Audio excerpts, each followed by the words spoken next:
But విజువలైజేషన్కి వచ్చే లోపల ఏమవుతుందంటే థియరీగా కూర్చుంటున్నారు, బట్ ప్రాక్టికల్ గా ఫాలోఅప్ చేయరు. ఎప్పుడైతే థియరీకి ప్రాక్టికల్ గా డిఫరెంట్ ఉన్నట్టు ఈ పంచభూతాలతో మనం మమేకమైన అనుకోండి, అక్కడ థియరీ ఉండదు, మొత్తం ప్రాక్టికల్ ఉంటుంది.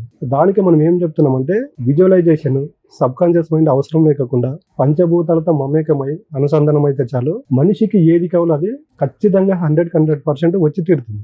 బట్ ఏం చేస్తున్నారంటే మనుషులు నమ్మట్లేదు. ఇక్కడ మనం ప్రతి దానికి పంచభూతాలు ఎందుకు చెప్తున్నామంటే మన మూలం పంచభూతాల బేస్. ఇప్పటి వరకు మన భారతదేశంలో మన ఇతిహాసాలు పురాణాలు తీసుకున్న, ఋషులు మహర్షులు తీసుకున్న ప్రతి ఒక్కరూ ఈ పంచభూతాలను బేస్ చేసుకుని వాళ్ళ యొక్క లైఫ్ స్టైల్ చేంజ్ చేసుకున్నారు. వాళ్ళకి ఏది కావాలో అది క్రియేషన్ చేసుకున్నారు. బట్ ఇక్కడికి వచ్చినప్పుడు ఏమవుతున్నారంటే ఈ జనరేషన్ చేంజ్ అయ్యే కొద్దీ ఈ యొక్క మూలాలను మర్చిపోతున్నారు. బట్ మనిషి జనరేషన్ ఎలాగుందంటే ఈ రోజు ప్రాబ్లం వస్తే ఈ రోజే క్లియర్ అవ్వాలి, ఇలాంటి మైండ్ సెట్ లో ఉన్నారు. కాబట్టి పోనీ ఈ రోజు ప్రాబ్లం వచ్చింది అనుకోండి, ఈ రోజు క్లియర్ అవుతుందంటే దానికి సంబంధించిన ప్రాక్టికల్ కూడా ఉండదు. థియరీగా వింటారు, ప్రాక్టికల్ గా వేరే చేస్తూ ఉంటారు. అలాంటప్పుడు మనిషి దగ్గరికి డబ్బు రాదు.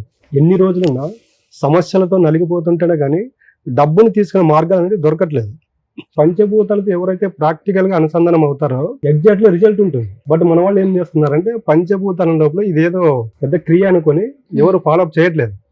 పంచభూతాలతో ఎలా మమేకం అవ్వాలి, ఎలా అనుసంధానం అవ్వాలి, నిజంగా పంచభూతాల్లో అంత పవర్ ఉందా, పంచభూతాలు నమ్ముకుంటే మన ప్రాబ్లమ్స్ తీరుతాయి అనేది చాలా మందికి నమ్మకం కలగట్లేదు. దానికి మనం ఏం చెప్తున్నట్టు ఒక 41 days మీకు ఎన్ని సమస్యలైనా ఉన్నాయి, రోజు ఒక 1 hour కావచ్చు, ½ hour కావచ్చు, మీకు మీరు టైం కేటాయించుకొని పంచభూతాలతో అనుసంధానం అవ్వడానికి ప్రయత్నించారనుకోండి, ఖచ్చితంగా ఫైనాన్షియల్ ఫ్రీడమ్ అనేది దొరుకుతుంది.